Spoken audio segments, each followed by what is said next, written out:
love me some Terry. He's looking like the receiver I knew he could be, dude. Wide receiver 13. Somebody want to make a wide receiver 12 bet with me? $50. I do enough not. money. Will Terry and Christian Kirk both be wide receiver 1s this year? They very well could be. Who would you rather have, honestly? Terry in McLaurin. Dynasty. I'm surprised, Randy. But it's not Really? like it's way closer than No, the gap is like the ceiling to the floor for me, dude. The Grand Canyon. Yeah. I love having Christian Kirk on my teams, but I mean, I don't want to just have to rely on Christian Kirk every week. It's nice to have elite wide receivers like Terry McLaurin and Chris Godwin, and you can get players like this for cheaper probably too, because I mean, maybe a lot of people. Unless I have them.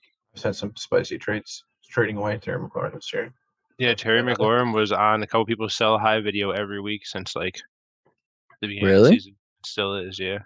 See, I don't watch the experts. Yeah. The experts don't know shit. Just like experts in every other field of everything. They know exactly what we know. You know what I mean? Like, yeah, I love Terry though. I think he's got real league-winning fucking upside right now. Look who he plays right here. League-winning upside, boys. Houston, Atlanta. He still has his bye to go, which kind of sucks, but I think Ron Rivera just said that Carson Wentz is going to be the starting quarterback when he comes back, though. No. I heard that he's playing this week at least, Heineke. Yeah, he's playing this week. Okay. But I heard that today, I think.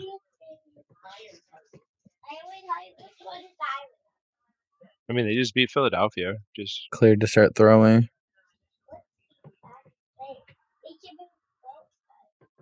I hope they ride with Heineke. Maybe it was just a talk show. Listen to the Max Kellerman show this morning. Maybe it was on that. Man, you love Max Kellerman, don't you? Oh, I think he's all right. He loves. Oh, no, that's not the Chiefs guy, is he? No, I love Nick Wright. Nick Wright, that's who it is. Okay, I get them mixed up. So what's going on with the backfield, man? Brian Robinson, 26 carries, dude. 26. Like, what is going on? He scores 14 fantasy points. Antonio Gibson, 14 carries. He scores more fantasy points than Robinson does. Neither of them had like great yards per carry or look like super amazing, but that's a weird. Brian Robinson catch a single pass. Being targeted in the passing game. Yeah, that just goes to show you the value of having those guys that are involved in the passing game. 3 targets. They both got a touchdown, but 3 targets is the difference. Gibson and 12 carries. Yeah. In PPR, he's a mid-range running back too right now. Oh yeah, you're ecstatic if you have Gibson on your team right now, I think. Yeah, and I think that every week he's going to be. I think he's got a higher ceiling and a very similar floor to Robinson. Is how I feel about the whole situation in the backfield, I think. And with the season winding down and these big games coming up, like you love to have players that are up and coming at the end of the season. Yeah, for sure. I love that. Catching passes for sure. End of the season. Anything else you guys got on the Commanders? I'm interested for Chase Young to come back. It's not really fantasy related, but do you think the Commanders have a chance of making it in the playoffs too? 5-5, last in their division. I think they have a chance. I think they do too. It's spicy, dude. That division's crazy good, man. Crazy good. I like the Giants, man. They're playing some good ball. How about Jahan Dotson? He didn't play much on his game back, but I still like the talent early in the season. I'm really excited about Jahan Dotson still. I think even for the rest of the year, going out and getting him, maybe people forgot about it's just so long ago since he's done anything. We can get him for cheap. Got some decent games coming up. Houston, Atlanta, the next 2 weeks is pretty good. See what happens. If now's the time, to show me something. If we're going to start him the rest of the year, these next 2 weeks, he's going to have to give us some confidence going forward. You know what I mean? Absolutely. Cool. So next we got Gino. Josh, this is your guy. How you feeling about Gino rest of the season? He's going to his bye, so it's not really for this week, but Dude, I think that Gino should be represented, and he should have a conversation when you're talking about the MVP this year. This dude's playing out of his mind, man. Look at his numbers. He's accurate. Yeah, I don't He know, is? man. Doesn't I he like lead the Geno league in Smith. completion percentage? Or he did No, before this Tua. last week, right? Tua does. I think Tua's been. He's up there. I think Tua's been leading He's for a while now. 17 passing touchdowns and only 4 interceptions. Or maybe it was like the last 4 or 5 weeks or something. I saw a graphic on Sunday morning. They were saying like Geno Smith had like a 75% completion percentage and something about how the last whatever games or something. I don't know, whatever. But yeah, he's been great. That's for sure. DK is a stud, and Tyler Lockett's better than we I'm thought he was going excited to be about this year. DK the rest of the season. Early on in the season, I couldn't really start DK. There was a lot of questions, but right now, going forward, you feel really nice coming out of bye. Yeah, no doubt, man. He got a lot of targets last week. I was listening to that game while I was at work. I'm just like, it's just Geno Smith pass complete, and I'm like, anyone but DK. DK Metcalf. How many times I heard that, dude? Playing Randy in every league, probably. Playing somebody with DK Metcalf in almost every league. I love it. Tyler Lockett has been, 3 straight weeks with a touchdown. Wide receiver 10 on PPR this year. Wide receiver 17 for DK. Geno's supporting 2 top 24 receivers. Yeah, but I in think 10 potentially be weeks. 2 top 12 receivers. Legit. I 10 mean, weeks, he legitimately, scored 17 touchdowns. who's your top 5 for MVP right now? I mean, legitimately. It's Mahomes. Yeah, for sure. I think Tyreek Hill has to be in the conversation. Justin Jefferson. I mean, It's I not don't going to be know, a honestly. receiver, though. Let's be honest. If it is, though, look at what Tyreek Hill's doing, man. He deserves to be in the conversation, I think. Look what Justin Tua, Jefferson's doing. Jalen He's at Hurts. 1,100 yards already. And who? I mean, Jalen Josh Hurts Allen. for He's sure. Yeah. had a bad game. You can't deny Tyreek Hill, though. You can't. What is his total yards if you scroll to the bottom? 1,180 something or something like that. Yeah, 1,148 yards. It's ridiculous. Last season, he he's had on pace to have 1,200 in 2,200 17 receiving games. yards, man. I really think JJ's right there with him. I could be mistaken, though. He's got over 1,000. He's got under 1,100, I think, but he's got over 1,000. 1060. And he's through his bye week is Tyreek Hill. Tyreek Hill is buying by this week. So. Yeah, it's crazy. They're both just. I don't think a receiver is going to win the MVP, though, to be honest. What about Justin Fields? He's got to be there, too. Quarterback 4, man. If he keeps it up, if he continues on his last 5 weeks and just keeps going with it, he's going to have to be in the discussion. And like you were saying, of course, Jalen Hurts. He's got to be in the discussion himself. No doubt. Okay, so where were we? So Geno, rest of the season, I think he's almost an automatic start. Las Vegas out the bye, easy start, easy. Like even in one quarterback every leagues, week, right? Superflex, every single week in Superflex. I mean, one quarterback, it depends. Like I got Josh Allen, Tua, and Geno Smith on a team. I'm starting Josh Allen. You know what I mean? Well, yeah, of course. But like, if you have him and that's your best quarterback, dude, I'm not mad at it. No, maybe you drafted Russ. If you have Russ and Geno, you're probably I would start Geno. Me too. Geno over Russ, over Kirk, Cousins. Here we go with Josh's Bane. Christian Kirk about to cost him $50 this year, I think. Well, Randy, go ahead. Take your 87th Christian Kirk victory lap. I just love Christian Kirk. There's so much to talk about. I just love Christian Kirk. That's it. Nothing else. Talk about Christian Kirk forever. How many targets did he have this year? Can you show his?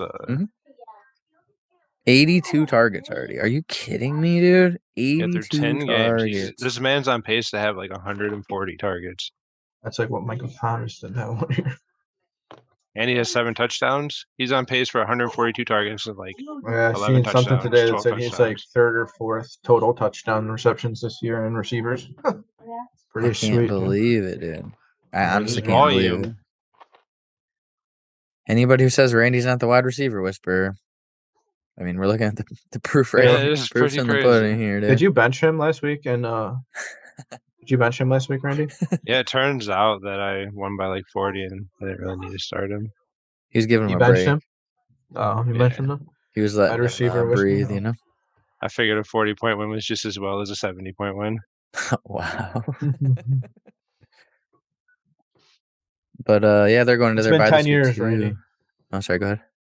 It's just been 10 years, Randy. 7. Counting. It's on my calendar. I'm counting. Trust me. It's been 7 years and 13, 14, 74 seconds.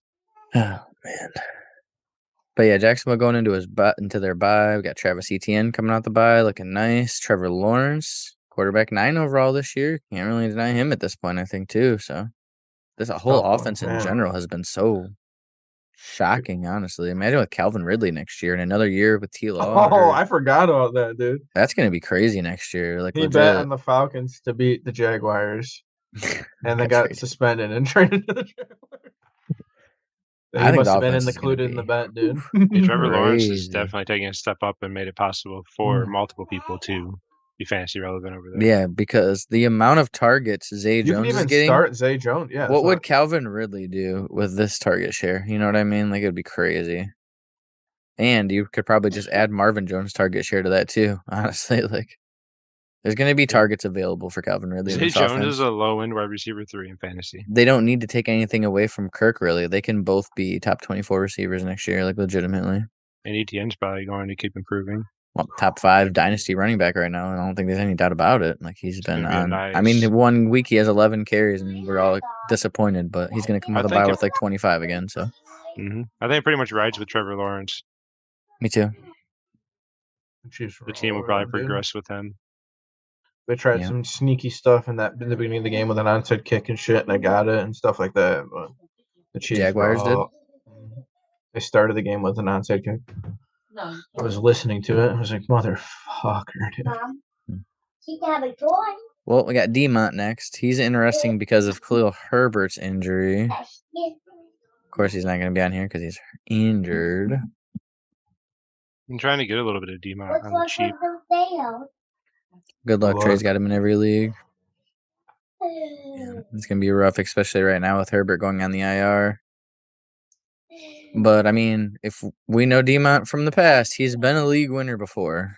Like, Josh knows about that. I think, didn't he win you 2 leagues in 1 season? You won Dingleberry and Botheads with him on both teams, I'm pretty sure. Champ. He's been it before, and like we were saying earlier, boys, that Detroit in the Super Bowl week is very spicy.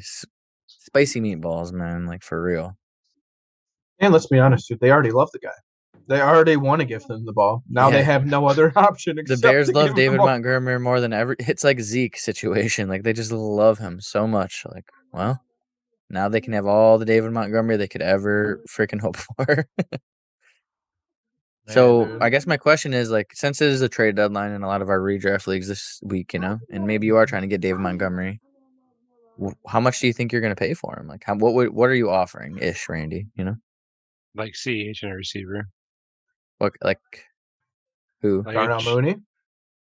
Someone like Darnell Mooney, like Drake London. Like, no, you don't want to trade. Like, I think Olave is too much. Yeah, Olave is a legit league winner, possible. You know what I mean? But so is D-Mont. Yeah, I don't know. If you need a running back, too much though. I would not, especially the way Terry. I mean, I'm obviously very biased, but like if you can swap a running back or maybe 2 running backs, maybe like I don't know, CH and. Who would you rather have, Tony Pollard or David Montgomery rest of the season? David Montgomery, I think. You think so? Would you trade? I wouldn't rather. I just want to see Zeke come back and get 7 carries, then I'll pick Tony Pollard. Until then, I have to go with D-Mont probably. Unfortunately, damn. I just don't believe it. I know that Tony Pollard's better. You guys know Tony Pollard's better. Everyone knows Tony Pollard's better than Zeke right now. It's not for you. But do the Cowboys know it? If Zeke was ruled out, I would pick Tony Pollard over David Montgomery. Oh yeah, if Zeke was out for the year, I wouldn't even think about it. Like talent wise, if you said it's the same situation, Nick Chubb is leaving the Browns, and you can either put David Montgomery or Tony Pollard in the backfield. Give me Tony Pollard every day. You know, that's not the. But yeah, I get what you mean. I don't know, man. What are the odds that well, don't we have Zeke on here? Let's just get right into Zeke now and screw it. What are the odds that they come out with Zeke and he doesn't get 10, 15 carries? You know? Doesn't look good. He's gotten at least, 49 plus. 50. They don't care if he rushes for 30 yards, 40 yards with them. They're going to give him to him. But look how good Tony Pollard has been the past 3 weeks, man, without Zeke. And Zeke getting injured, I think, in this game, right? Where's Zeke in? I will say that Zeke sitting again helped Tony Pollard a lot because he showed back to back. Like, you know what I mean? He's there now. It's going to be hard. Look at the yards per carry. Yeah. It's It's crazy. gonna be harder for them to go back to Zeke after 6 he's targets played last week too, man. He's carved out a bigger role for himself. He had to have, man. 87%. That's itself. what blows my mind. Watch next. Then When But I Zeke mean, played 87% of the even snaps. Malik Davis out here averaging 8 yards a carry. It's so murky. I don't know. If you can sell Zeke, good luck. It sucks that it's the trade deadline this week in our redraft leagues for people with Zeke. You might just have to ride out the season because you're not going to get shit for him, like legit. Yeah, next year you should just listen to our video sooner so you never even draft that piece of shit. Yeah, I read what you said in that What Am I Doing league or whatever. That shit was so funny. You're like, I'm glad I don't have any shares of that bum Keenan Allen. Me neither. Me either. See, look how smart we are. I just see this number go up and then my interest goes down. Number go up, interest go down. What about Nick Chubb? Nick Chubb is a 26. mythical unicorn that will always be good forever. Even saying Nick Chubb in the same sentence as Zeke is disrespectful. That dude needs to fucking retire. Or Zeke. Sorry, Randy, I didn't mean to It's offend you. okay.